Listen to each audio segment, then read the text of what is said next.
In today's video, I'll show you how to get started using AFGROW. In this video, I'll give you a step-by-step walkthrough of how to set up a corner crack at an offset hole with a residual stress problem. I'll also give a brief overview of all the parameters used and how to properly use them. Here is the problem description. To the left is a diagram of the problem we're going to set up in AFGROW today. Here you'll see all the parameters that we're going to use for this problem. Alright, so let's open AFGROW.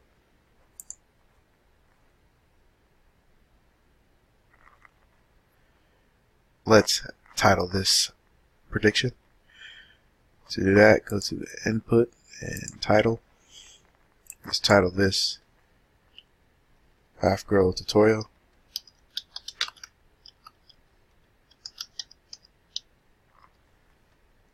And let's write some comments in here. We're going to use a single corner crack at a hole model.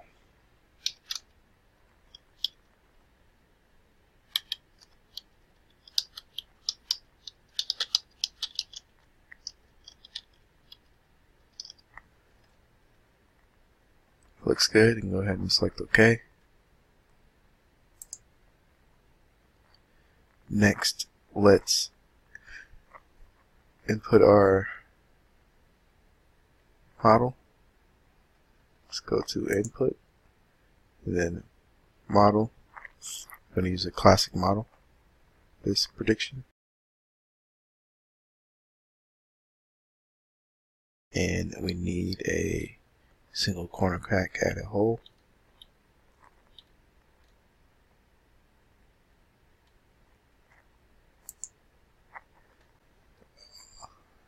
To change the dimensions, we need to go to the Dimensions tab. And if you recall,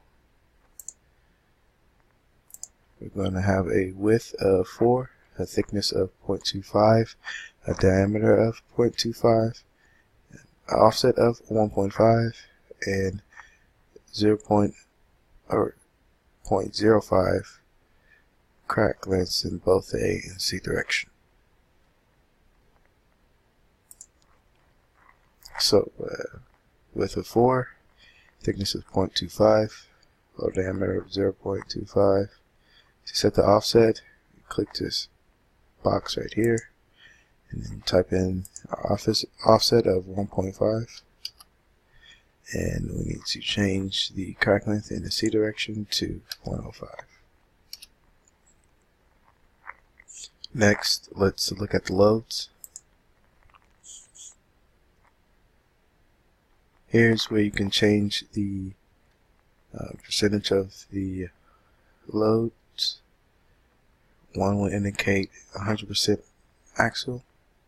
If you wanted to change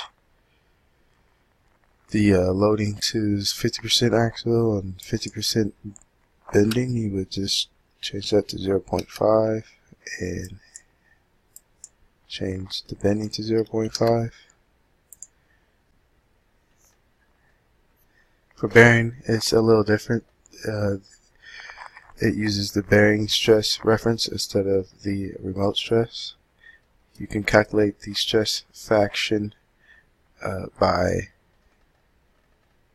clicking on this Calculate Bearing Stress Fraction button. This calculates the stress fraction by taking the bearing stress fraction and multiplying it by the equivalent width over the hole diameter.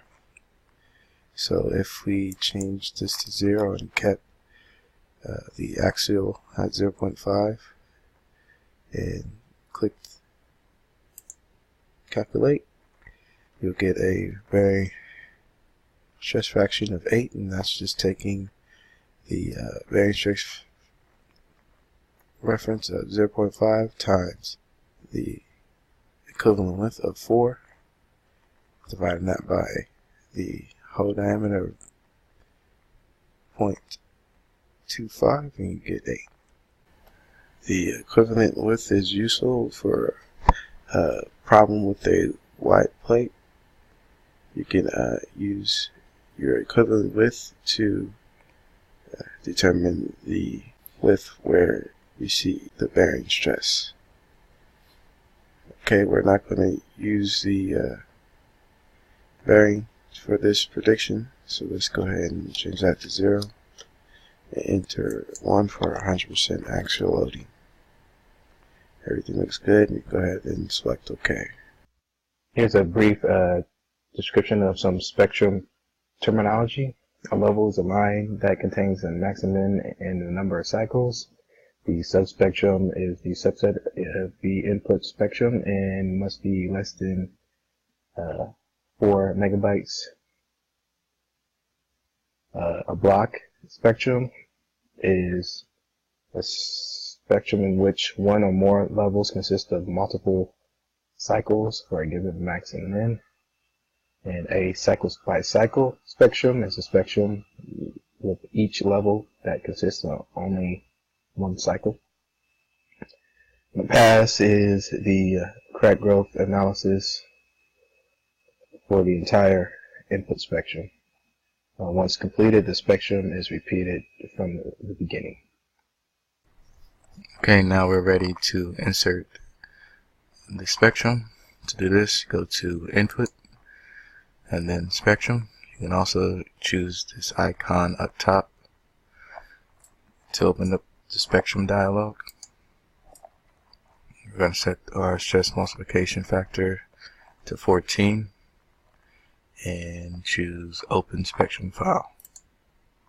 If you remember in the problem description, we're going to use the twist file, which is a SP3. So make sure that file extension is selected.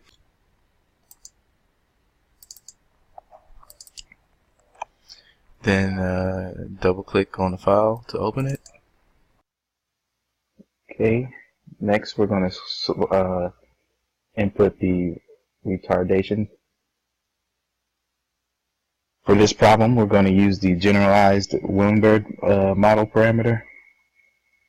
This model has a shutoff overload ratio.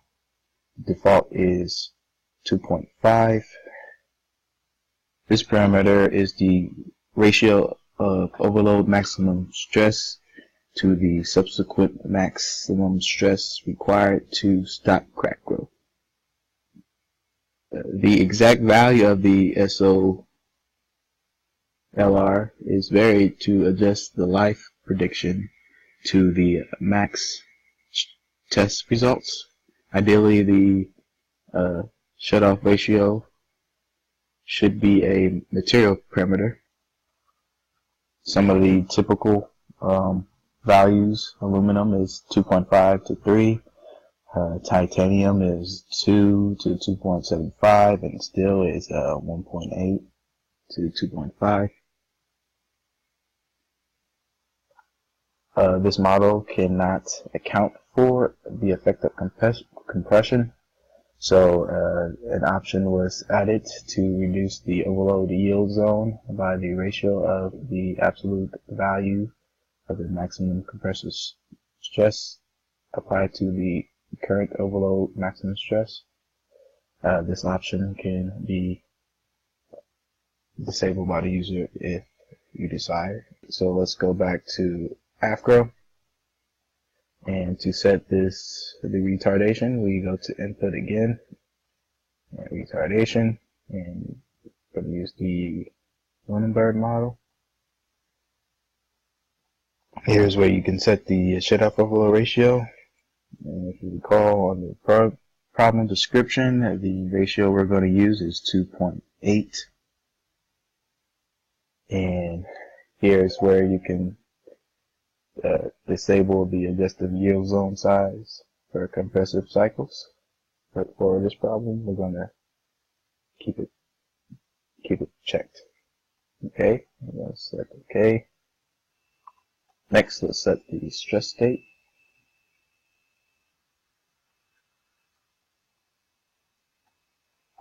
This stress state data provides a mean to approximate the actual value of the zero zone size and fracture toughness in each crack growth direction. And you can either determine the stress state automatically or enter the stress state manually. If you do the manually, it'll prompt you to input the stress state in the C direction and the A direction.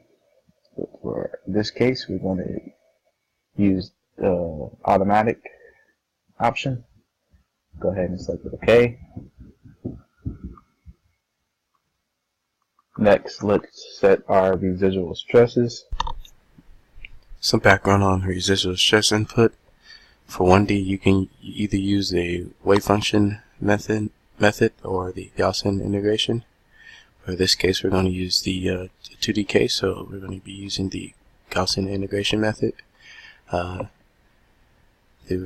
residual stress input is similar to the beta correction method, but in this case, we're already going to use the unflaw residual stress distribution.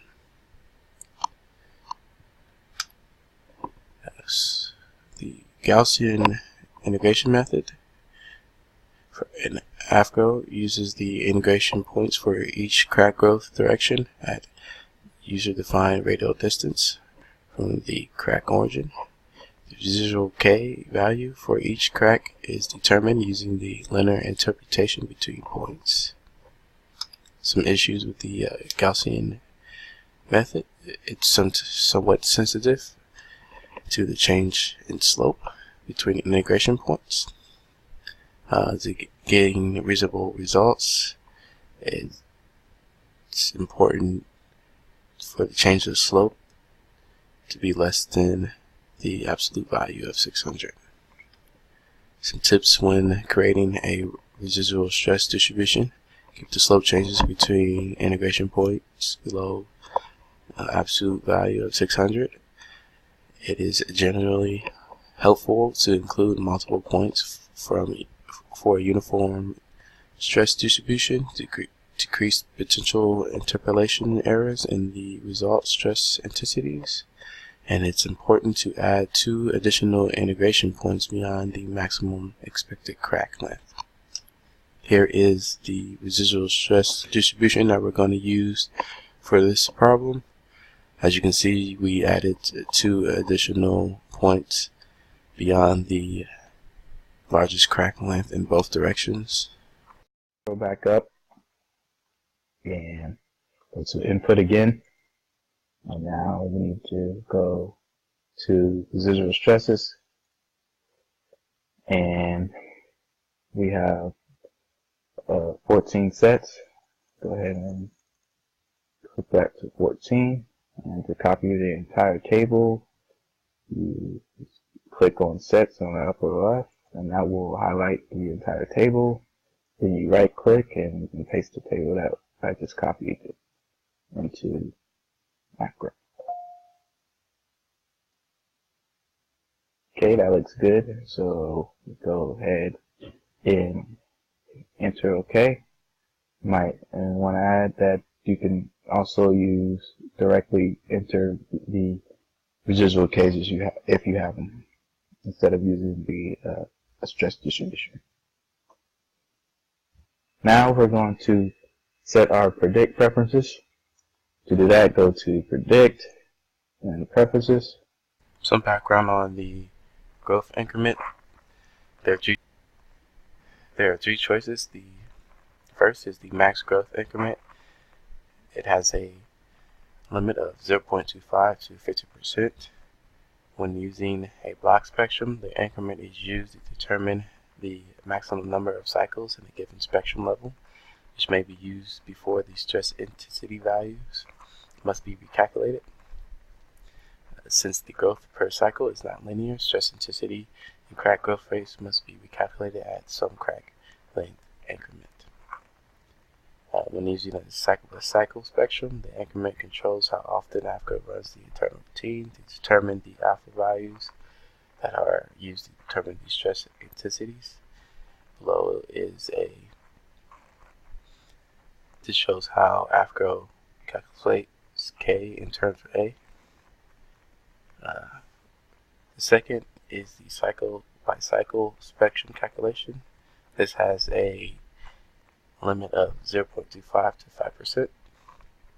Alpha values are calculated based on the crack length for the selected increment, and the beta values are adjusted from the K or alpha values on a cycle by cycle basis. The third and final choice you have is the cycle by cycle beta and spectrum calculation. This is a true cycle by cycle alpha, beta, and spectrum calculation. When selecting this, runtimes may be significantly increased. For the first two choices, there is a trade-off.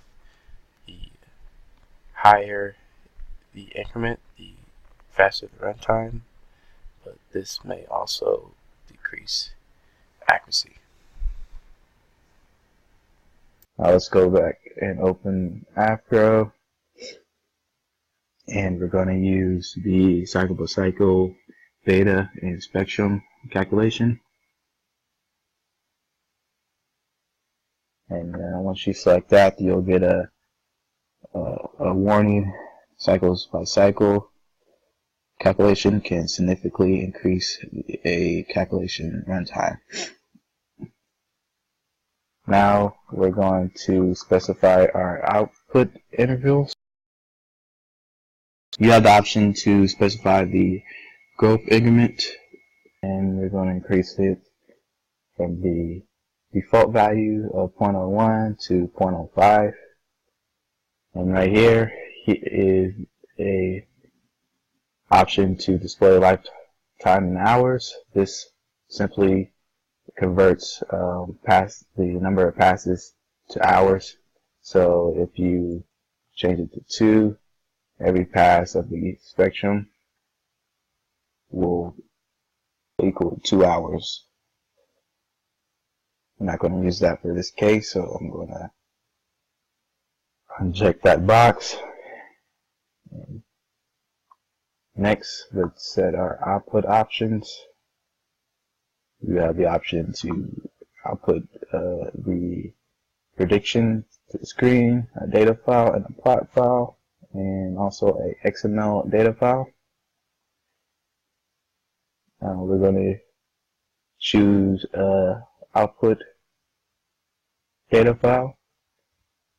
Hit browse, and let's label this AFGROW tutorial.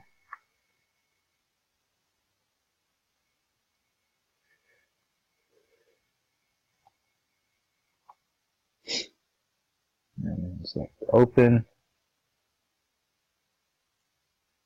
and we want to also create a plot file.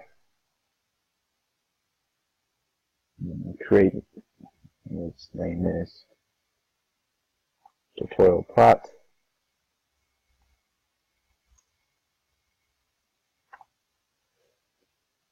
Select OK. Okay, now we're ready to run AFGROW.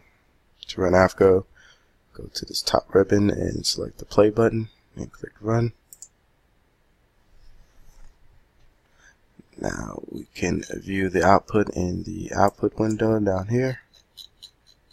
We also saved the output file, so we can open that up. To open the plot file, we can go to Tools and View Plots in Excel. I'll ask you to open up the file you just saved. Click OK, and the file will open up. Here's the crack versus cycles in the A direction and the C direction, and also the AFGROW output.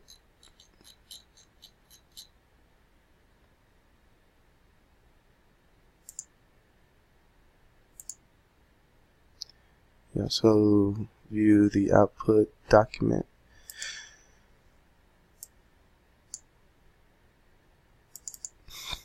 by going to the location where we saved it and open that up.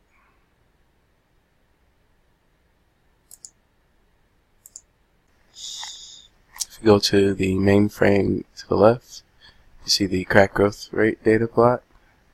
You can use this slide bar to adjust the ratio.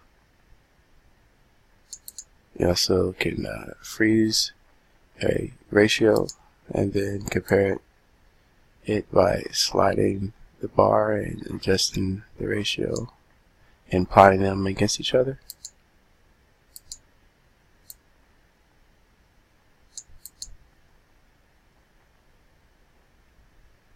So we can read data from this file, this plot.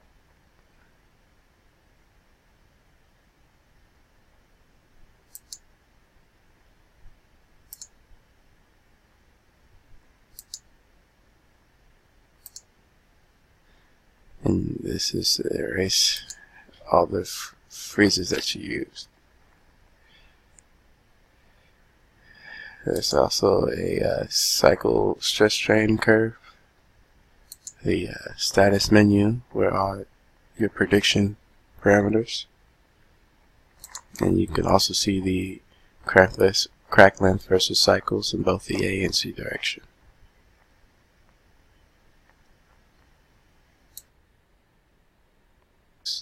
Now I'm going to rerun this prediction using a different material, and on our website we have over 50 ready to use crack growth tablet lookup data. So to get to that, we go to AFGROW.net, and once you logged in, you go to My AFGROW and then Fracture Mechanics. And to get to the tablet lookup data, you select this right here. And here's what that page will look like. You have a tree to the left where it lists all the materials that we have.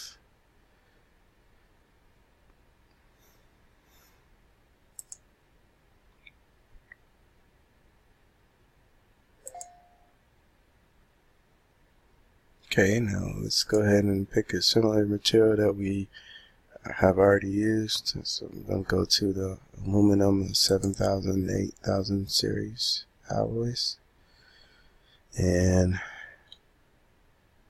let's go ahead and pick the 7050 T7452, and here you can see all the information for that top of the lookup data. This table right here just lists all the test profiles and res IDs that were used to create the fit. If you click one of these res IDs, it'll take you to the test profile, and here you can see the specimen information, the reference, the specimen product, and the testing data, and also the plot of the data. To get back to the type of lookup curve fit, just go to the General tab and select this link up here.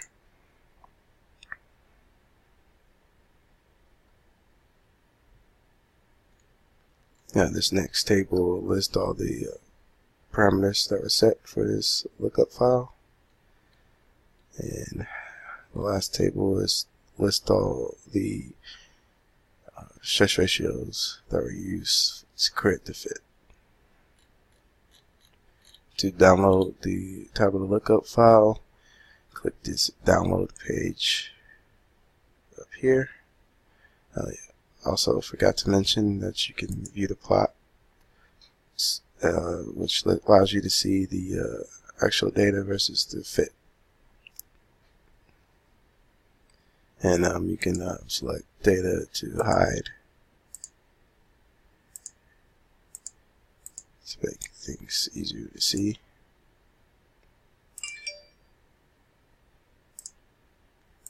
Alright, let's go back and download this data. I actually have the button in the plot page too, so let's go ahead and select that to download the lookup file. Alright, here's the lookup file and a notepad. Let's go ahead and save this so somewhere we can find it. I'm going to go to desktop and then AFGROW documents.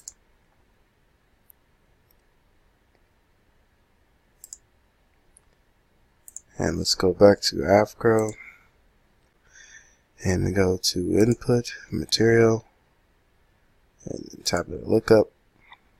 Make sure this general is selected and go to read to open the file.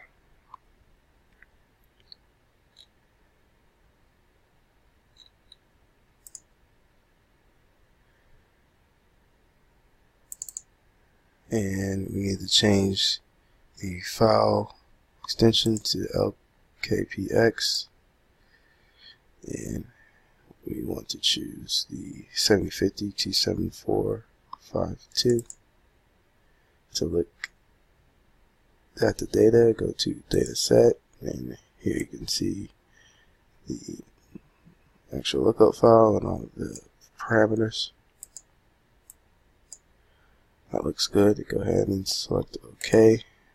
You can see in the crack growth rate data plot that the material changed.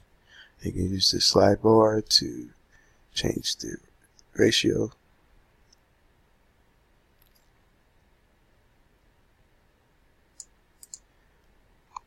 Now let's go ahead and rerun AFGROW, and it'll ask you to overwrite the output file and the plot file that we already created.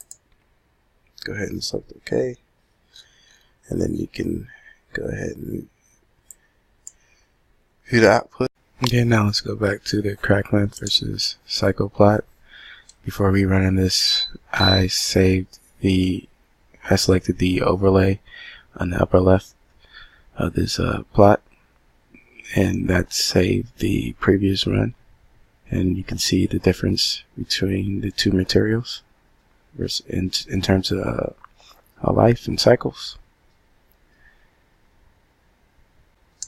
You can also edit the legend by right-clicking inside the plot and going to properties. Here you can edit all the chart properties, and if you want to label each line, you can select it and relabel.